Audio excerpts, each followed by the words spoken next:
Assalamualaikum warahmatullahi wabarakatuh. Yang saya hormati Ibu Yusnaini S. Akun MSI yang telah memberikan kesempatan kepada saya untuk mempresentasikan seminar proposal yang berjudul Dampak COVID-19 terhadap kinerja keuangan pada PT Nusa Raya Cipta Terbuka. Sebelumnya, izinkan saya untuk memperkenalkan diri. Nama saya Rizky Rahmawati, NPM 218330031. Latar belakang. Pada latar belakang ini, sejak awal bulan Maret tahun 2020, wabah coronavirus atau COVID-19 melanda ke seluruh dunia dengan begitu cepat, termasuk ke Indonesia hanya dalam waktu beberapa bulan. Pemerintah Indonesia telah menghimbau kepada warganya untuk menerapkan seluruh aktivitas rutin di rumah saja dan melakukan pembatasan sosial atau social distancing, bahkan pembatasan fisik atau physical distancing, untuk memutuskan tali rantai penyebaran COVID-19. Kebijakan yang telah diterapkan oleh pemerintahan Indonesia dapat menimbulkan tekanan atau dampak yang sangat signifikan terhadap pertumbuhan ekonomi Indonesia, termasuk di berbagai sektor Indonesia tidak terkecuali pada sektor konstruksi seperti pada perusahaan PT Nusa Raya Cipta Terbuka. Berdasarkan uraian latar belakang masalah pada penelitian ini, maka dapat dirumuskan masalah yang pertama, bagaimana dampak COVID-19 terhadap kinerja keuangan perusahaan PT Nusa Raya Cipta Terbuka yang diukur dengan menggunakan Return on Asset atau ROA, dan yang kedua, bagaimana dampak COVID-19 terhadap kinerja keuangan perusahaan PT Nusa Raya Cipta Terbuka yang diukur dengan menggunakan Net Profit Margin atau NPM. Nah, dari rumusan masalah tersebut, maka tujuan daripada penelitian ini adalah yang pertama, untuk mengetahui bagaimana dampak COVID-19 terhadap kinerja keuangan perusahaan PT Nusa Raya Cipta Terbuka yang diukur menggunakan Return on Asset atau ROA, dan yang kedua, untuk mengetahui bagaimana COVID-19 terhadap kinerja keuangan perusahaan PT Nusa Raya Cipta Terbuka yang diukur menggunakan Net Profit Margin atau NPM. Landasan teori. Teori yang digunakan dalam penelitian ini yang pertama adalah teori agensi atau agensi teori. Teori agensi atau yang sering disebut juga contracting teori adalah salah satu kebutuhan riset akuntansi yang terpenting saat ini. Teori agensi menekankan hubungan antara manajemen dengan investor atau pemegang saham. Manajemen yang mendapatkan kepercayaan dari para investor dalam mengelola perusahaan tentu memiliki informasi yang cukup komplit, berbeda dengan pemegang saham yang terbatas informasinya. Informasi yang tidak seimbang akan memunculkan konflik antar pihak. Perbedaan kepentingan membuat antar pihak mencari celah untuk mendapatkan keuntungan mereka masing-masing. Lalu yang kedua ada teori sinyal. Teori sinyal menjelaskan bagaimana laporan keuangan mengirimkan sinyal positif atau keberhasilan atau sinyal negatif atau kegagalan kepada manajemen atau agen dan pengguna atau pemilik laporan keuangan. Pengajuan laporan keuangan dianggap sebagai sinyal apakah agen bertindak sesuai dengan kontrak atau tidak. Teori sinyal menjelaskan bahwa perusahaan secara sukarela melaporkan keadaan perusahaannya kepada pasar modal dan mengungkapkan informasi akuntansi untuk mendorong investor agar aktif menginvestasikan dananya. Tinjauan pustaka yang pertama, laporan keuangan. Laporan keuangan adalah dokumen yang menggambarkan posisi dan kinerja keuangan suatu perusahaan selama periode waktu tertentu. Dalam praktiknya, laporan keuangan suatu perusahaan tidak dapat disusun secara sembarangan, melainkan harus dibuat dan disusun sesuai dengan aturan dan standar yang berlaku. Laporan keuangan merupakan hasil akhir dari proses akuntansi pada akhir periode yang meliputi laporan neraca atau posisi keuangan, laporan laba rugi, laporan perubahan ekuitas, laporan arus kas, dan catatan atas laporan keuangan. Selanjutnya ada kinerja keuangan. Kinerja keuangan perusahaan merupakan prestasi atau tingkat capaian manajemen perusahaan dalam mengelola keuangannya secara efisien dan efektif dalam berbagai aktivitas, termasuk aktivitas operasi, investasi, dan pendanaan selama periode waktu tertentu berdasarkan standar ukuran dan kriteria yang jelas dengan menggunakan metode alat-alat analisis yang berlaku umum secara universal. Kinerja keuangan adalah suatu analisis yang dilakukan untuk melihat sejauh mana suatu perusahaan telah melakukan aturan pelaksanaan keuangan secara baik dan benar yang berfungsi sebagai indikator pengambilan keputusan manajemen perusahaan.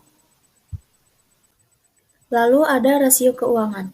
Rasio keuangan adalah suatu ukuran atau rasio yang dihitung dari akun-akun atau komponen-komponen laporan keuangan.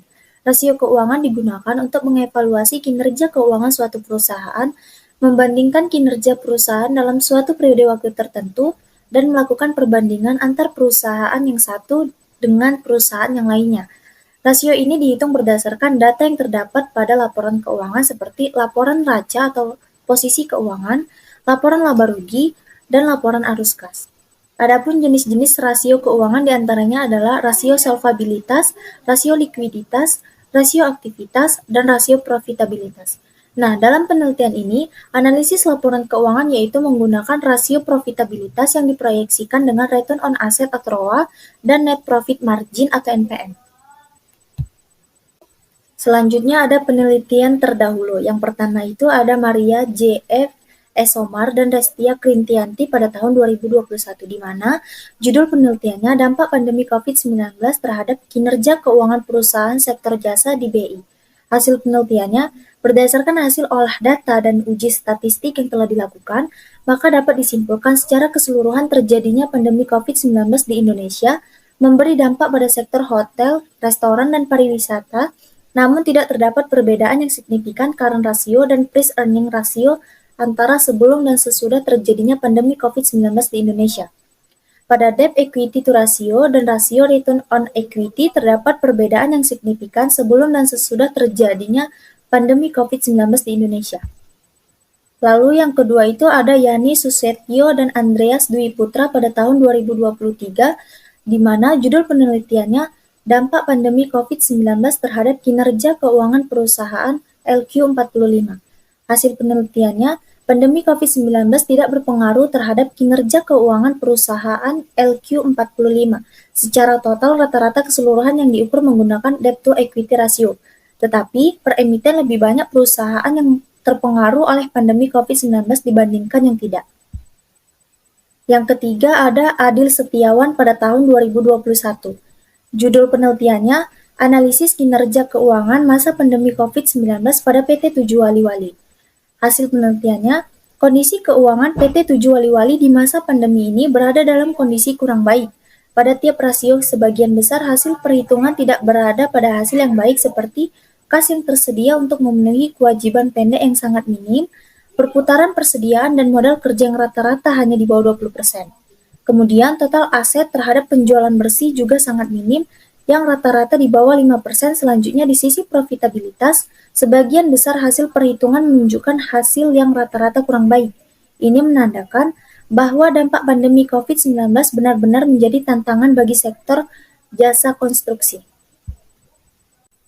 Selanjutnya ada kerangka konsep, di mana kerangka konseptual ini digunakan untuk menggambarkan arah penelitian dan analisis data yang akan dilakukan, yaitu mengenai dampak COVID-19 terhadap kinerja keuangan pada PT Nusa Raya Cipta Terbuka. Dalam kerangka konsep tersebut dapat dijelaskan bahwa untuk mengetahui apakah COVID-19 berdampak terhadap kinerja keuangan perusahaan, maka dilakukan analisis dengan menggunakan rasio profitabilitas. Rasio profitabilitas yang diproyeksikan untuk mengukur kinerja dari perusahaan ini melalui laporan keuangannya, yaitu ROA dan NPM. Selanjutnya ada metode penelitian. Yang pertama itu jenis penelitian. Dalam penelitian ini menggunakan metode kuantitatif data sekunder dengan pendekatan deskriptif, yaitu pendekatan yang digunakan untuk menganalisis data dengan cara mendeskripsikan atau menggambarkan data yang telah berkumpul dan kemudian membuat kesimpulan. Lalu yang kedua ada lokasi dan waktu penelitian. Informasi dapat diperoleh dari situs resmi perusahaan. Nah, dari situs tersebut yang membedakan hanya tahunnya saja sesuai tahun yang diperlukan karena data laporan keuangan perusahaan bersifat publik, maka dipilih lokasi penelitian. Dan penelitian dilakukan selama 3 bulan dari Oktober hingga Desember pada tahun 2023. Lalu yang ketiga itu ada populasi dan sampel. Adapun populasi dan sampel dalam penelitian ini adalah laporan keuangan yang meliputi laporan posisi keuangan dan laporan laba rugi pada PT Nusa Raya Cipta Terbuka. Dan dalam pengambilan sampelnya menggunakan teknik total sampling, yaitu teknik pengambilan sampel secara keseluruhan atau mengambil anggota populasi, artinya populasi itu sendiri juga yang menjadi sampelnya. Dan yang keempat itu ada teknik analisis data. Teknik analisis data yang digunakan dalam penelitian ini adalah teknik analisis deskriptif kuantitatif, yaitu suatu teknik analisis terlebih dahulu mengumpulkan data, mengklasifikasikan, dan menganalisis data sehingga dapat memberikan gambaran yang jelas mengenai masalah yang diteliti. Dan ada juga teknik pengumpulan data. Pada penelitian ini, peneliti mengumpulkan data dengan teknik studi dokumentasi, di mana pengumpulan data didapat dari media internet dengan cara mengunduh laporan keuangan melalui situs perusahaan tersebut untuk memperoleh data mengenai laporan keuangan yang sudah dipublikasikan di situsnya. Terakhir ada proses penelitian. Nah, proses yang pertama itu mengumpulkan data-data yang sesuai dengan penelitian yang dilakukan, data yang diambil berupa data laporan keuangan PT Nusaraya Cipta Terbuka. Nah, proses yang kedua itu menghitung dan menganalisis rasio keuangan, yaitu rasio profitabilitas yang digunakan adalah ROA dan NPM. Lalu, proses yang ketiga, menarik kesimpulan apakah pandemi COVID-19 dapat mempengaruhi kinerja keuangan perusahaan atau tidak. Sekian hasil dari presentasi seminar proposal saya. Apabila ada salah kata, saya mohon maaf. Wassalamualaikum warahmatullahi wabarakatuh.